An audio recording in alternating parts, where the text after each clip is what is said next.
সিংহ রাশি। আপনার রাশিতে শনি রাহু মঙ্গলের ত্রিবেণী যোগ তৈরি হয়েছে, যা শেষ হয়েছিল ১৯৮২ সালে। আগামী ৭২ ঘণ্টায় যা ঘটবে সেটা আপনার ৭ পুরুষের ভাগ্য বদলে দিতে পারে। কিন্তু শর্ত একটাই, আপনি সময়মতো সংকেত চিনতে পারবেন কিনা। শনিবার, পঞ্চমী তিথি, কৃত্তিকা নক্ষত্র। এই যোগ আজ ১৪৪ বছরে মাত্র ৩ বার তৈরি হয়েছে। শেষ পর্যন্ত না শুনলে বুঝতে পারবেন না কোন পথে হাঁটলে রাজা, কোন পথে ভিখারি। আপনি কি লক্ষ্য করেছেন গত কয়েকদিন ধরে আপনার ঘুম ঠিকমতো হচ্ছে না? মাঝরাতে হঠাৎ চোখ খুলে যায়, দুপুরবেলা অকারণে মন খারাপ করে। সিংহরাশি, এইগুলো কোনো সাধারণ ঘটনা নয়। গ্রহ নক্ষত্র আপনার সঙ্গে কথা বলছে। আগামী ৭২ ঘণ্টায় এই সংকেতগুলো আরও স্পষ্ট হবে। শুধু চিনতে হবে। ওম নমঃ শিবায়। মহাদেবের সত্যিকারের ভক্ত হলে এই ভিডিওতে এখনই একটি সুন্দর লাইক করুন। মহাদেবের আশীর্বাদে আপনার জীবনের সব বাধা কেটে যাবে। প্রথম অধ্যায়, টাকার ঘরে আগুন। সিংহ রাশির দ্বিতীয় ঘরে, মানে টাকা পয়সার ঘরে, শনি আর বুধের দৃষ্টিতে আজ কয়েকদিন ধরে আগুন জ্বলছে। ৩ মার্চের পূর্ণিমা ছিল কন্যা রাশিতে। সেটা আপনার টাকার জায়গায় এক ঝড়ের পূর্বাভাস দিয়ে গেছে। কিন্তু এখন যা আসছে সেটা সুনামি। বুঝিয়ে বলছি। শনি মানে শূন্যতা, বুধ মানে বুদ্ধি। এই দুইয়ে মিলে আপনার বুদ্ধিকেই টাকার বিপদ ডেকে আনতে পারে। আপনি ভাববেন এই টাকাটা ইনভেস্ট করলে ভালো রিটার্ন আসবে, কিন্তু সেই চিন্তাটাই ভুল হবে। যে স্কিম দেখে লোভ হবে সেটাই ফাঁদ। যে পার্টনার টাকা দিয়ে ব্যবসা করার কথা বলবে সেটাই বিশ্বাসঘাতকতা। আপনার পকেটে আগুন লাগবে সিংহরাশি। খরচের এত চাপ আসবে যে টাকাগুলো হাত থেকে পুড়ে ছাই হয়ে যাচ্ছে বলে মনে হবে। হঠাৎ বাড়ির পুরনো সমস্যা মেরামত, গাড়ির বড় খরচ, অফিসে হুট করে কোনো ট্রিপ, সব মিলিয়ে এটিএম কার্ড হাতে নিয়ে বারবার হিসাব করতে হবে। শুক্রগ্রহ ৮ মার্চ পর্যন্ত আপনার সঙ্গে আছে, কিন্তু তারপরই অবস্থান বদলাবে। মানে ৮ মার্চের আগে যে সিদ্ধান্ত নেবেন তা স্থায়ী হবে, তার পরে নিলে তা ক্ষতির কারণ হবে। বুঝতে হবে কাকে টাকা দিচ্ছেন, কাকে দিচ্ছেন না। শনি গ্রহের পড়া নজর পড়ছে আপনার আয়ের জায়গায়। যে টাকা ভেবেছিলেন আসবে সেটা আসতে দেরি হবে। ফর্ম, অ্যাপ্লিকেশন, ট্যাক্স, ব্যাংকের কাজ, এইসব নিয়ে ঝামেলা। কিন্তু সবচেয়ে বড় কথা, এই ৭২ ঘণ্টায় কাউকে টাকা ধার দিলে সেটা ফেরত পাওয়া নিয়ে মহাযুদ্ধ বাঁধবে। একটা গল্প বলি। ১৯৮২ সালে যখন শেষবার এই যোগ তৈরি হয়েছিল, তখন এক সিংহ রাশির ব্যবসায়ী ছিলেন, নাম বলছি না। তিনি তার সবচেয়ে কাছের বন্ধুকে টাকা ধার দিয়েছিলেন। বন্ধু ছিল তার ছেলেবেলার, কিন্তু সেই টাকা নিয়েই বন্ধু উধাও। পরে জানা গেল বন্ধু নয়, শয়তান ছিল। এই ৭২ ঘণ্টায় আপনার আশেপাশেও কেউ থাকতে পারে যে শয়তান। কিন্তু সবচেয়ে মজার ব্যাপার হল, যে টাকা খরচ হবে সেটাই ২১ দিন পর ফিরে আসবে দ্বিগুণ হয়ে। আপনি খরচ করছেন নাকি বিনিয়োগ করছেন সেটা বুঝতে হবে। যেমন ধরুন, যদি এই সময় আপনি গরুকে খাওয়ান, তাহলে সেটা খরচ নয়, বিনিয়োগ। যদি কোনো মন্দিরে দান করেন, সেটা খরচ নয়, বিনিয়োগ। কিন্তু যদি ব্র্যান্ডের পোশাক কিনতে যান, সেটা খরচ, আর সেটাই পকেট ফাঁকা করবে। আপনার চারপাশে দেখুন, কেউ কি হঠাৎ করে খুব বেশি আদর দেখাচ্ছে? কেউ কি অকারণে আপনার পাশে এসে দাঁড়াচ্ছে? কেউ কি আপনার টাকার কথা জিজ্ঞেস করছে? এই ৭২ ঘণ্টায় এই প্রশ্নগুলো খুব গুরুত্বপূর্ণ। দ্বিতীয় অধ্যায়, শরীরের ভাষা বুঝুন। এবার যেটা বলবো সেটা আরও ভয়ঙ্কর। সিংহরাশির শরীরের ওপর কেতুর ছায়া, মানে যেখানে ব্যথা ছিল সেটা আবার মাথাচাড়া দেবে। কেতু মানে অতীত, মানে যে রোগ আপনি মনে করেছিলেন সেরে গেছে সেটা আবার ফিরে আসতে পারে। ক্লান্তি আসবে, ঘুম আসবে না, পেটের গোলমাল। যাদের অ্যাসিডিটি, গ্যাসের সমস্যা আছে তাদের জন্য এই সময়টা খুব সতর্ক থাকার, কারণ খাওয়ায় একটু এদিক ওদিক হলেই মুশকিল। ২ মার্চ থেকে মঙ্গল শক্তিশালী জায়গায় আপনার শরীরে চাপ ফেলবে। মঙ্গল মানে রক্ত, মানে অস্থি। তাই ব্লাড প্রেশার, হাড়ের ব্যথা, এসব নিয়েও সাবধান। অনেকেই বলবে, আরে কিকো হবে না, একদিন দুদিন পরে ঠিক হয়ে যাবে। কিন্তু এই সময়টায় ছোট রোগও বড় রূপ নিতে পারে। শরীরের ভাষা বুঝুন। আজ যে ব্যথা দিচ্ছে সেটা রোগ নয়, ডিটক্স প্রক্রিয়া। ৭২ ঘণ্টা পর আপনি হালকা অনুভব করবেন যদি এখন সাবধান হন। কি করবেন? প্রথমত, এই ৭২ ঘণ্টায় কোনো অপুষ্টি খাবার খাবেন না। বাইরের খাবার একদম বন্ধ। তৈলাক্ত, মশলাদার খাবার নয়। লেবু, পাতা, সবজি, ফল এগুলো খাবেন। দ্বিতীয়ত, পর্যাপ্ত জল খাবেন। তৃতীয়ত, সকালে ঘুম থেকে উঠে ১০ মিনিট রোদে দাঁড়াবেন। একটা গুরুত্বপূর্ণ সংকেত হল, আপনার শরীরের ডান পাশে যদি কোনো ব্যথা হয় সেটা খুব মন দিয়ে দেখবেন। ডান পাশ সিংহ রাশির জন্য শুভ নয় এই সময়। বাঁ পাশে ব্যথা হলে সেটা কম গুরুতর।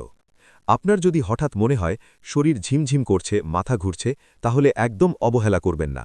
বসে পড়ুন, জল খান, প্রয়োজনে ডাক্তারের কাছে যান, কারণ এই সময় স্ট্রোক বা হার্ট অ্যাটাকের যোগ আছে। ভয় দেখানোর জন্য বলছি না, গ্রহের অবস্থান বলছে। মহাদেবের ভক্তরা এক কাজ করতে পারেন। প্রতিদিন সকালে 1 গ্লাস জলে একটু গঙ্গা জল মিশিয়ে খান। এতে শরীরের ভেতরে নেতিবাচক শক্তি দূর হবে। আর হ্যাঁ, এই সময় মাংস খাবেন না, নিরামিষ খেলে ভালো। মা কালীর কৃপা পেতে চাইলে এখনই আমাদের চ্যানেলটি সাবস্ক্রাইব করুন। মা কালীর আশীর্বাদে আপনার শত্রুর মুখ বন্ধ হয়ে যাবে। তৃতীয় অধ্যায়, রক্ত সম্পর্কের অগ্নি পরীক্ষা। টাকা স্বাস্থ্যের কথা বাদ দিন, এবার বলছি সেই জায়গার কথা যেখানে আঘাত এলে মানুষ পাগল হয়ে যায়। সম্পর্কের 7 নম্বর ঘরে রাহু মঙ্গলের যুদ্ধ, সম্পর্কের অগ্নি পরীক্ষা। রাহু মানে ছায়া, মঙ্গল মানে আগুন। এই দুইয়ে মিলে আগামী 72 ঘণ্টায় আপনার সঙ্গীর সঙ্গে ভুল বোঝাবুঝি হবে, কথা কাটাকাটি, রাগ। আপনি যা বলবেন উল্টো অর্থ নেবেন, উনি যা বলবেন আপনাকে খারাপ লাগবে। কিন্তু এখানেই একটা টুইস্ট আছে। মনে রাখবেন, যে মানুষটা আজ আপনার সঙ্গে ঝগড়া করবে সেই 3 মাস পর আপনার জীবনের সবচেয়ে বড় সাহায্যকারী হতে চলেছে। এই ঝগড়াটা একটা পরীক্ষা মাত্র। আপনি যদি ধৈর্য ধরতে পারেন তাহলে সম্পর্ক আরও মজবুত হবে। যদি রেগে গিয়ে চলে যান তাহলে যা হারাবেন তা আর ফিরে পাবেন না। যারা বিবাহিত তাদের জন্য বিশেষ সাবধানতা। আপনার স্ত্রী বা স্বামী যদি কোনো পুরনো কথা তোলে তাহলে বুঝবেন রাহু কাজ করছে। উনি হয়তো বলবেন, তুমি 5 বছর আগে আমার সঙ্গে এমন করেছিলে। এই কথা শুনে লেগে যাবেন না, শুনুন, তারপর হাসুন, বলুন ঠিক আছে, আমার ভুল ছিল। এই কটা কথা বলে দিন পার করে দিন। যারা প্রেম করছেন তাদের জন্য সময়টা খুব কঠিন। প্রেমিকা যদি হুট করে বলে আমাদের সম্পর্ক নিয়ে ভাবছি, তাহলে ভেঙে পড়বেন না। এটা গ্রহের প্রভাব। 72 ঘণ্টা পর সব ঠিক হয়ে যাবে। কিন্তু আপনি যদি রেগে গিয়ে ফোন রেখে দেন বা ব্লক করে দেন তাহলে সেটাই শেষ। ব্যবসায়িক পার্টনার, কলিগ, বন্ধু সবার সঙ্গেই সাবধান। পুরনো শত্রু সক্রিয় হবে। যে মানুষটা 2 বছর আগে আপনার সঙ্গে প্রতারণা করেছিল সে আবার ফিরে আসতে পারে নতুন রূপে। মন্দিরে গেলেও কারো সঙ্গে কথা বলার সময় বুঝে বলবেন, কারণ সেখানেও শত্রু তৈরি হতে পারে। আপনার রাগই আপনার শত্রু। একটা কাজ করুন, এই 72 ঘণ্টায় কাউকে কিছু বলার আগে 10 সেকেন্ড অপেক্ষা করুন। 10 সেকেন্ড মনে মনে 10 বার গণনা করুন, তারপর কথা বলুন। দেখবেন আপনার অর্ধেক ঝামেলা নিজেই শেষ হয়ে গেছে। যাদের মামলা মোকদ্দমা চলছে তাদের জন্য সময়টা খুব গুরুত্বপূর্ণ। আপনার উকিল যদি হুট করে কোনো পরামর্শ দেয় সেটা শোনার আগে 2 বার ভাবুন, কারণ শনি বুধের যোগে উকিলও ভুল পরামর্শ দিতে পারে। চতুর্থ অধ্যায়, পুরনো মানুষের ফিরে আসা। আরও একটা কথা না বললেই নয়। যাদের 2024 সালের নভেম্বরের পর কথা হয়নি সেই পুরনো মানুষ হুট করে ফিরে আসবে সিংহ রাশির জীবনে। পুরনো বন্ধু, প্রাক্তন প্রেমিকা, পুরনো বস ফোন দেবে, মেসেজ করবে, সোশ্যাল মিডিয়ায় রিয়্যাক্ট করবে।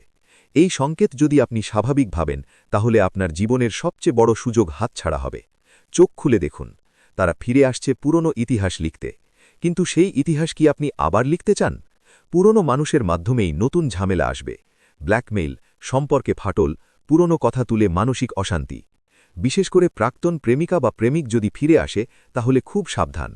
আপনার বর্তমান সম্পর্ক নিয়ে ও হয়তো খোঁটা দেবে, তুলনা করবে, আপনাকে দোলা দেবে। কিন্তু মনে রাখবেন, ও তখনই চলে যাবে যখন আপনি আবার ওর দিকে ঝুঁকবেন। এই 72 ঘণ্টায় পুরনোতে ফিরে যাওয়া মানেই নতুন বিপদ। একটা গল্প বলি। 2018 সালে এক সিংহ রাশির ভক্ত আমার কাছে এসেছিলেন, বললেন, গুরুজি, আমার প্রাক্তন বান্ধবী ফিরে এসেছে, কি করব? আমি বললাম, দূর থেকে দেখবেন, কাছে যাবেন না। তিনি গেলেন কাছে। 6 মাস পর আবার এলেন, এবার বললেন, গুরুজি, ও আমার ব্যাংক অ্যাকাউন্ট খালি করে চলে গেছে। পুরনো মানুষ ফিরে এলে তাদের জন্য একটা নির্দিষ্ট সীমা বেঁধে দিন। কথা বলতে পারেন কিন্তু হৃদয় দেবেন না। সময় দিতে পারেন কিন্তু বিশ্বাস দেবেন না। এই 72 ঘণ্টায় বিশ্বাস মানেই বিপদ। আপনার যদি কোনো পুরনো আত্মীয় ফিরে আসে যাদের সঙ্গে সম্পত্তির ঝামেলা ছিল তাহলে খুব সাবধান। ওরা হয়তো মিটমাট করতে চাইবে, কিন্তু এই সময় মিটমাট করলে আপনার ক্ষতি হবে। সময় মতো প্রতিকার না নিলে যা হারাবেন তা ফিরে পাবেন না। পঞ্চম অধ্যায়, কাজের জায়গায় অস্থিরতা। 10ম ঘরের অধিপতি শুক্র 8ম ঘরে চলে গেছেন। কাজে পরিবর্তন আসবে। অফিসে বড় প্রজেক্ট, বসের রাগ, ব্যবসায়ীদের জন্য সাবধান, লাভের টাকায় খরচ বেড়ে যাবে। যারা চাকরি করেন তাদের জন্য সময়টা খুব টেনশনের। আপনার বস হঠাৎ করে আপনার ওপর বিরক্ত হতে পারেন। কোনো ভুল না করলেও বকুনি খেতে পারেন। মন খারাপ করবেন না, এটাও গ্রহের প্রভাব। বস আসলে আপনার ওপর বিরক্ত নন, ওনারও ব্যক্তিগত জীবনে ঝামেলা চলছে। আপনার সহকর্মীরা হঠাৎ খুব বেশি প্রিয় হয়ে উঠতে পারে, আপনার পাশে এসে দাঁড়াতে পারে, আপনার সঙ্গে লাঞ্চ করতে চাইতে পারে।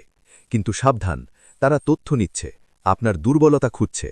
কোন বিষয়ে আপনি ভয় পান, কোন বিষয়ে আপনি রেগে যান সেটা বের করছে।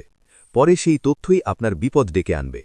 অফিসের গল্প, পারিবারিক গল্প, ব্যক্তিগত সমস্যা নিজের কাছে রাখুন। এই ৭২ ঘণ্টায় কাউকে কিছু বলবেন না।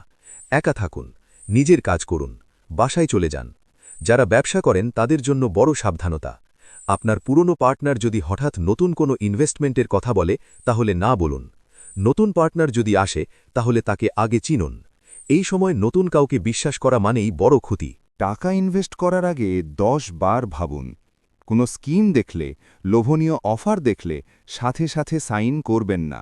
৭২ ঘণ্টা পর সিদ্ধান্ত নিন। দেখবেন ৭২ ঘণ্টা পর সেই অফার আর থাকবে না, কারণ সেটা ছিল ফাঁদ।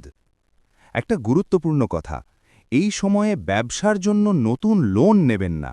যে লোন নেবেন সেটা ব্যবসার কাজে না লেগে অন্য খরচ হয়ে যাবে। ব্যাংকের সাথে কথা বলার সময় খুব সাবধান। কোনো কাগজে সই করার আগে ভালো করে পড়বেন। শ্রীকৃষ্ণের ১৬ কলা পূর্ণ হলে তবেই জীবনে সিদ্ধি আসে। কমেন্টে জয় শ্রীকৃষ্ণ লিখে কানাইকে সাক্ষী রাখুন আপনার ভাগ্য পরিবর্তনের।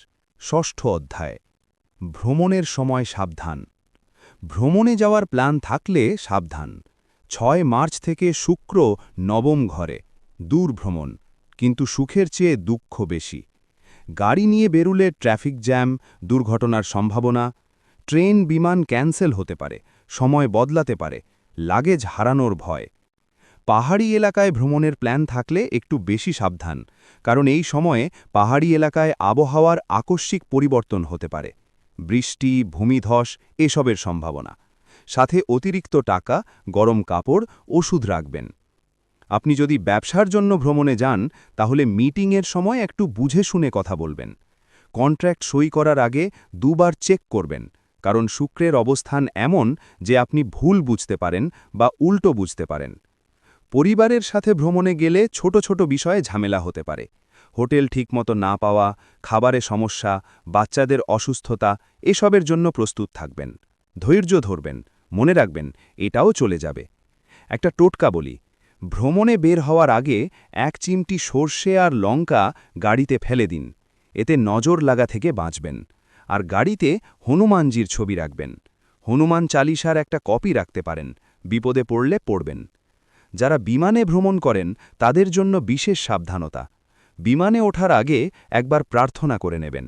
নিজের রাশির অধিপতি সূর্যকে মনে করবেন। ওম সূর্যায় নমঃ বলে বিমানে পা রাখবেন। সপ্তম অধ্যায়, প্রতিকার, বাঁচার পথ। এত বিপদ শুনে ভয় পাচ্ছেন, কিন্তু আমি গুরুজি, আমি আপনাকে ছেড়ে দেব না। আজ প্রতিকার বলবো, কিভাবে বাঁচবেন। প্রথম প্রতিকার, সূর্যমন্ত্র। সিংহ রাশির অধিপতি সূর্যের মূল মন্ত্র ওম হ্রাং হ্রিং সহ সূর্যায় নমঃ। এই মন্ত্র ২১ বার জপ করলে শত্রু নাশ হয়। সকালে উঠে সূর্যকে অর্ঘ্য দিন। লাল ফুল, লাল চন্দন, লাল বস্ত্র সূর্যের প্রিয়। ১ লোটায় জল ভরে তাতে থোড়া দিয়ে সূর্যকে অর্ঘ্য দিন। পড়বেন ওম ঘৃণী সূর্যায় নমঃ। দ্বিতীয় প্রতিকার, হনুমান চালিসা। মঙ্গলবার সকালে হনুমান চালিসার অষ্টম চৌপাই লায় শঙ্কর সুবন কে হানা ১১ বার পাঠ করলে রাহুর প্রভাব কাটে। তিলের তেলের প্রদীপ জ্বালান হনুমানজির মন্দিরে। যদি মন্দিরে যেতে না পারেন, বাড়িতে হনুমানজির ছবির সামনে প্রদীপ জ্বালান। পড়বেন সুন্দরকাণ্ড, বিশেষ করে ৩৮, ৩৯, ৪০ নম্বর শ্লোক। তৃতীয় প্রতিকার, পিপুল গাছে জল দেবেন ৩ দিন। বিষ্ণুর বাস পিপুলে, অশান্তি দূর হবে। গাছের তলায় প্রদীপ জ্বালাবেন। যদি পিপুল গাছ না থাকে তুলসী গাছেও দিতে পারেন। তুলসীতে লক্ষ্মীর বাস, এতে অর্থের সমস্যা দূর হয়। চতুর্থ প্রতিকার, মৌনতা অবলম্বন করুন। এই ৫৭ ঘণ্টায় চুপ থাকাটাই অস্ত্র। কেউ কিছু বললে হেসে উড়িয়ে দিন। কথা বললেই ঝামেলা, চুপ থাকলে নিজেই শেষ। বিশেষ করে সন্ধে ৬টা থেকে রাত ৮টার মধ্যে একদম কথা বলবেন না। এই সময়টায় ধ্যান করুন। পঞ্চম প্রতিকার, গরু সেবা। বৃহস্পতি বা শুক্রবার গরুকে রুটি গুড় খাওয়ান। গরুতে লক্ষ্মী, যে টাকা খরচ হচ্ছে ফিরে আসবে। যদি গরু না পান কুকুরকে খাওয়াতে পারেন, শনিদেব প্রসন্ন হবেন। কালো কুকুরকে রুটি খাওয়ালে শনির দশা কাটে। ষষ্ঠ প্রতিকার, শিবলিঙ্গে জল দেবেন। প্রতিদিন সকালে শিবলিঙ্গে জল দেবেন। দুধ, বেলপাতা, ধুতুরা ফুল মহাদেবের প্রিয়। পড়বেন ওম নমঃ শিবায়। মহাদেবের আশীর্বাদে সব বিপদ কেটে যাবে। বিশেষ করে এই সময়ে যদি কোনো মন্দিরে গিয়ে শিবলিঙ্গে জল দিতে পারেন তাহলে খুব ভালো হবে। লাল বস্ত্র দান করুন, কোনো ব্রাহ্মণকে বা গরিবকে। সিংহ রাশির জন্য লাল খুব শুভ। লাল চন্দন কিনে নিজে ব্যবহার করুন। লাল ফুল মন্দিরে দান করুন, এতে মঙ্গলের প্রভাব কমবে। গঙ্গাজল রাখুন, বাড়িতে গঙ্গাজল রাখুন। প্রতিদিন সকালে একটু গঙ্গাজল মুখে দেবেন। সন্ধ্যায় ঘরের কোণায় গঙ্গাজল ছিটিয়ে দেবেন। নেতিবাচক শক্তি দূর হবে। যদি গঙ্গাজল না পান তাহলে সাধারণ জলে একটু তুলসী পাতা দিয়ে ছিটিয়ে দিতে পারেন। নারকেল ফোড়া, মঙ্গলবার বা শনিবার মন্দিরে গিয়ে নারকেল ফোড়া দিন। মানত করুন, বলুন, হে ভগবান, আমি ঠিক থাকলে, সবাই ভালো থাকলে আপনার সেবা করব। এই মানত করলে গ্রহ শান্ত হয়। মা কালীর নাম জপ করুন। ওম ক্রিং কালিকায়ে নামাহ।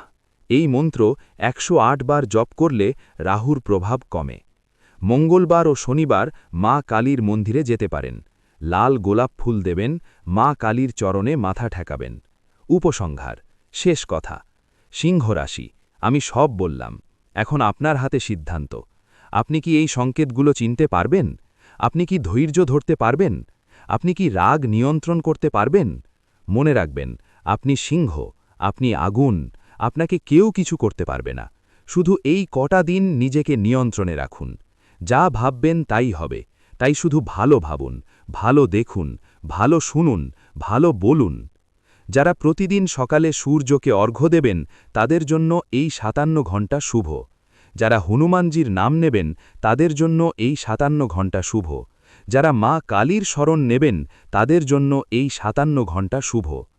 আপনার আগামীকাল অনেক ভালো যাবে। জীবনে সুখ শান্তি আসবে, ধন সম্পদে ভরে যাবে ঘর, সংসারে আনন্দ ফিরে আসবে। এই কথা শুনে ভিডিওটিতে একটি সুন্দর লাইক করে কমেন্ট বক্সে সত্যিকারের মন থেকে জয় শ্রীকৃষ্ণ অবশ্যই লিখে দিন। শ্রীকৃষ্ণের কৃপায় আপনার মনের সব ইচ্ছা পূর্ণ হবে, জীবনের সব বাধা কেটে যাবে, ভাগ্য খুলে যাবে। আমি আছি আপনার সঙ্গে, গুরুজি আছেন আপনার পাশে। কোনো বিপদে পড়লে মনে করবেন গুরুজি বলেছিলেন এই সময়টাও কেটে যাবে, আর কেটে যাওয়ার পর আপনি হবেন আরও শক্তিশালী। ওম শান্তি। জয় শ্রীকৃষ্ণ।